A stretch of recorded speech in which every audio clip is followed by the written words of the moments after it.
Jusqu'à présent, la Chambre d'Assemblée n'avait pas de pouvoir réel car chacune de ses décisions pouvait être révoquée par le gouverneur général ou bloquée par le Conseil législatif.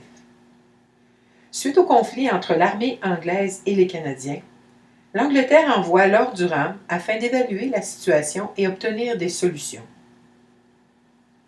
Suite au rapport Durham, l'Angleterre unit le Haut et le Bas Canada. Le Canada uni possède une seule chambre d'assemblée pour le Canada-Est et le Canada-Ouest. Les loyalistes, qui avaient connu la responsabilité ministérielle dans les 13 colonies, se battent toujours pour un gouvernement responsable.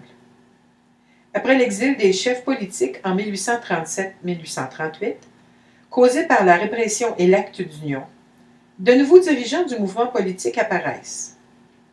Louis-Hippolyte Lafontaine, au Canada-Est, et Robert Baldwin, au Canada-Ouest. Ces deux hommes forment une alliance dans le but d'obtenir un gouvernement responsable. Ils font des compromis. Baldwin accepte d'accorder une plus grande place à la langue française à l'Assemblée.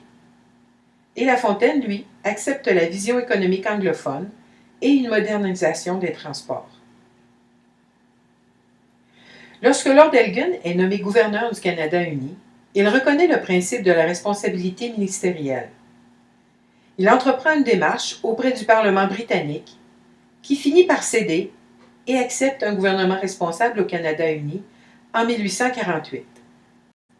Le plus gros changement que le gouvernement responsable apporte est le cabinet, soit le Conseil des ministres ou le Conseil exécutif. Les ministres sont désormais désignés par le parti majoritaire de la Chambre d'Assemblée. Le Conseil doit démissionner si une majorité des députés de l'Assemblée perd confiance. Le chef du parti majoritaire devient le premier ministre et il obtient le rôle du chef du pouvoir exécutif. Le gouverneur se voit retirer certains pouvoirs. Il ne peut plus appuyer un parti politique. Son veto devient plutôt symbolique et il ne nomme plus le cabinet des ministres.